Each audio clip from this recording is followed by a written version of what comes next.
അനുഗ്രഹിക്കപ്പെട്ട നല്ല സമയത്തിനായി ഞാൻ ദൈവത്തെ സ്തുതിക്കുന്നു, സ്തോത്രം ചെയ്യുന്നു. ദൈവവചനം ശ്രവിച്ചുകൊണ്ടിരിക്കുന്ന എല്ലാ ദൈവമക്കൾക്കും വീണ്ടും വരാമെന്നരുളി ചെയ്തവനായ കർത്താവായ യേശു ക്രിസ്തുവിൻ്റെ ധന്യനാമത്തിൽ ഞാൻ എൻ്റെ സ്നേഹവന്ദനം അറിയിക്കുന്നു. ഇന്നത്തെ അല്പസമയത്തെ ചിന്തയ്ക്കായി 31 സങ്കീർത്തനം 7 വാക്യം നമുക്ക് വായിക്കാം. ഞാൻ നിൻ്റെ ദയയിൽ ആനന്ദിച്ച് സന്തോഷിക്കുന്നു. നീ എൻ്റെ അരിഷ്ടതയെ കണ്ട് എൻ്റെ പ്രാണസങ്കടങ്ങളെ അറിഞ്ഞിരിക്കുന്നു. അനുഗ്രഹിക്കപ്പെട്ട വേദവാക്യമാണ് നാം കേട്ടത്. 31 സങ്കീർത്തനം ദാവീദാണ് എഴുതിയതെന്ന് ഹെഡിങ്ങിൽ ഉള്ളതിനാൽ ദാവീദ് തന്നെയാണ് ദൈവത്തിൻ്റെ ദയയിൽ ആനന്ദിച്ചിരുന്നതും അരിഷ്ടതയും സങ്കടങ്ങളും അനുഭവിച്ചിരുന്നതും എന്നും നമുക്ക് മനസ്സിലാക്കുവാൻ സാധിക്കും. ഈ വാക്യം ന്യൂ ഇൻ്റർനാഷണൽ റീഡേഴ്സ് വേർഷനിൽ I will be glad and full of joy because you love me.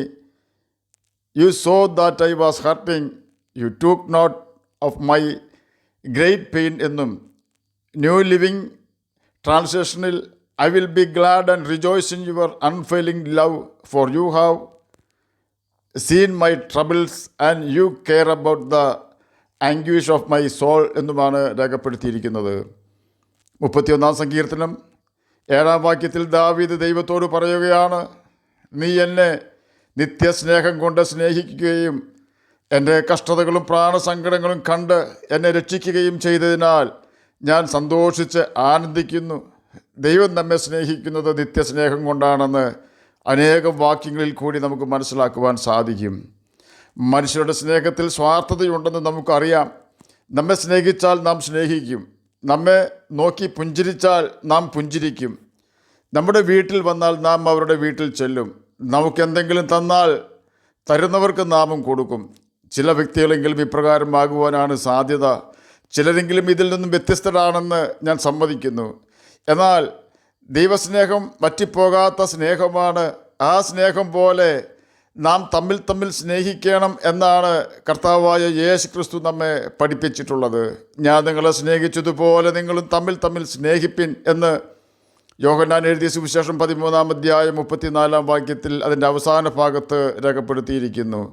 നമുക്ക് മറ്റുള്ളവരെ സ്വാർത്ഥതയില്ലാതെ സ്നേഹിക്കുവാൻ കഴിയണമെങ്കിൽ നാം നിശ്ചയമായും ദൈവസ്നേഹത്തിൽ വസിക്കണം.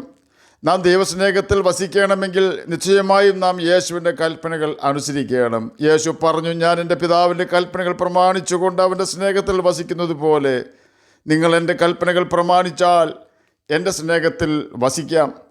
ഇപ്രകാരം യേശുവിൻ്റെ കൽപ്പനകൾ അനുസരിച്ചുകൊണ്ട് അവൻ്റെ സ്നേഹത്തിൽ വസിക്കുന്ന വ്യക്തികൾക്ക് കർത്താവായ യേശു ക്രിസ്തുവാകുന്ന സാക്ഷാൽ മുന്തിരിവള്ളിയുടെ കൊമ്പുകളായി നിലനിൽക്കുവാൻ കഴിയുകയുള്ളൂ.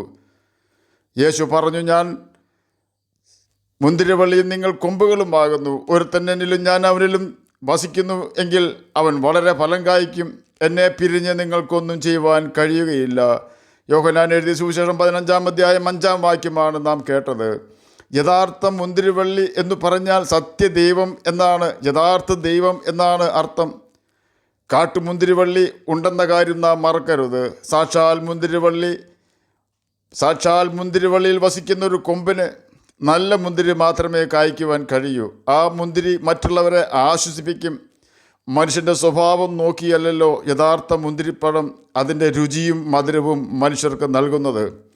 എന്ന പോലെ യഥാർത്ഥ മുന്തിരിവള്ളിയായ സാക്ഷാൽ മുന്തിരിവള്ളിയായ കർത്താവായ യേശു ക്രിസ്തുവിനും ആ യേശു ക്രിസ്തുവിൽ അവൻ്റെ കൽപ്പനകൾ അനുസരിച്ച് വസിക്കുന്ന കൊമ്പുകൾക്കോ യഥാർത്ഥ ദൈവമക്കൾക്കും മറ്റുള്ളവരെ സ്നേഹിക്കാതിരിക്കുവാനോ മറ്റുള്ളവരെ വെറുക്കുവാനോ മറ്റുള്ളവരോട് കയ്പായിരിക്കുവാനോ കഴിയുകയില്ല. നമ്മുടെ സ്വഭാവം നമുക്കറിയാവുന്നതിനേക്കാൾ കർത്താവായ യേശു ക്രിസ്തുവിനെ അറിയാം. നാം മറ്റുള്ളവരുടെ സ്വഭാവം പഠിക്കുവാൻ ശ്രമിക്കുന്നതിനേക്കാൾ മറ്റുള്ളവരുടെ കുറ്റം പറയുകയോ മറ്റുള്ളവരുടെ കുറ്റം കണ്ടെത്തുകയോ ചെയ്യുന്നതിനേക്കാൾ നമ്മുടെ കുറ്റങ്ങൾ കണ്ടെത്തി തിരുത്തുകയും നമ്മെ തന്നെ കുറ്റം വിധിക്കുകയുമാണ് നാം ചെയ്യേണ്ടത്.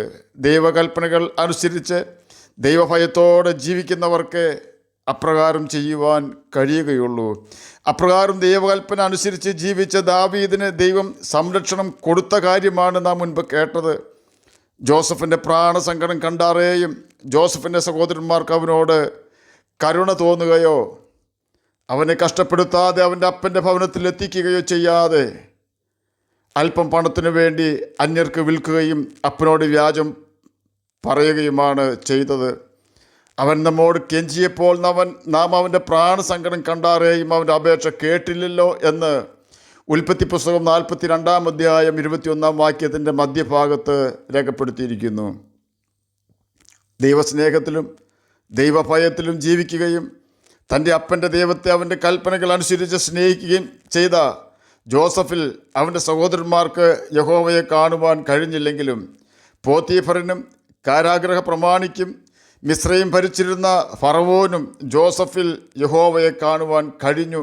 തന്നെയുമല്ല, ജോസഫിൻ്റെ സഹോദരന്മാർക്ക് ജോസഫിൻ്റെ പ്രാണസങ്കടം കാണുവാൻ കഴിഞ്ഞില്ലെങ്കിലും യഹോവയ്ക്ക് ജോസഫിൻ്റെ പ്രാണസങ്കടം കാണുവാൻ കഴിഞ്ഞു.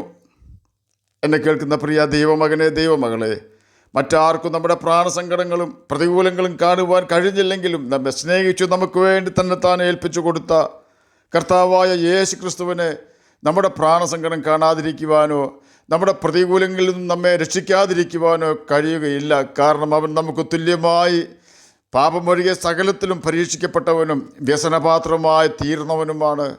കാൽവരി ക്രൂശിൽ അവൻ്റെ പ്രാണൻ നമ്മുടെ അകൃത്യങ്ങൾക്ക് വേണ്ടിയുള്ള അകൃത്യയാഗമായി തീരുവാൻ തന്നെത്താൻ ഏൽപ്പിച്ചു കൊടുത്തപ്പോൾ അവൻ്റെ പ്രാണവേദന ആർക്കും കാണുവാനോ മനസ്സിലാക്കുവാനോ കഴിഞ്ഞില്ലല്ലോ. അതുകൊണ്ട് ആരെങ്കിലും നമ്മെ പകയ്ക്കുകയോ നമ്മെ വിടക്കെന്നെണ്ണി നിന്ദിക്കുകയോ ചെയ്താൽ യേശുവിനോട് പോയി പറയൂ, അവൻ നമ്മെ ഉള്ളംകരത്തിൽ വഹിക്കും. അവൻ നിങ്ങൾക്കായി കരുതുന്നതാകയാൽ നിങ്ങളുടെ സകല ചിന്താകുലവും അവൻ്റെ മേലിട്ടുകൊള്ളുക എന്ന് 1 പത്രോസ് 5 അധ്യായം 7 വാക്യത്തിൽ രേഖപ്പെടുത്തിയിരിക്കുന്നു. ആകയാൽ നമുക്ക് കർത്താവായ യേശു ക്രിസ്തുവിൻ്റെ കൽപ്പനകൾ അനുസരിച്ച് അവൻ്റെ സ്നേഹത്തിൽ വസിക്കുകയും നിത്യജീവനെ അവകാശികളായി തീരുകയും ചെയ്യാം. അതിന് കർത്താവ് നമ്മെ സഹായിക്കട്ടെ എന്ന് പ്രാർത്ഥിച്ചുകൊണ്ട് ഞാൻ എൻ്റെ വാക്കുകളിൽ നിന്ന് വിരമിക്കുന്നു. നമുക്ക് പ്രാർത്ഥിക്കാം. ഞങ്ങളെ സ്നേഹിക്കുന്ന സ്വർഗീയ പിതാവേ, നല്ല വചനത്തിനായി അങ്ങയെ സ്തുതിക്കുന്നു, സ്തോത്രം ചെയ്യുന്നു. എന്നെ കേൾക്കുന്ന ഏതെങ്കിലും പ്രിയപ്പെട്ടവർ സമാധാനമില്ലാത്തവരായിരിക്കുന്നെങ്കിൽ അങ്ങ് അവർക്ക് സമാധാനം കൊടുക്കണമേ. രോഗത്താൽ ഭാരപ്പെടുന്നവർക്ക് രോഗസൗഖ്യം കൊടുക്കണമേ. പഠിക്കുന്ന കുഞ്ഞുങ്ങൾക്ക് പഠിക്കുവാനുള്ള ബുദ്ധിയും ജ്ഞാനവും ഓർമ്മശക്തിയും കൊടുക്കണമേ. രോഗത്താൽ ഭാരപ്പെടുന്നവർക്ക് രോഗസൗഖ്യം കൊടുക്കണമേ. പ്രാർത്ഥന കേട്ടതിനായി സ്തോത്രം. യേശുവിൻ്റെ നാമത്തിൽ തന്നെ ആമേൻ. കർത്താവ് എല്ലാവരെയും അനുഗ്രഹിക്കട്ടെ. സ്തോത്രം.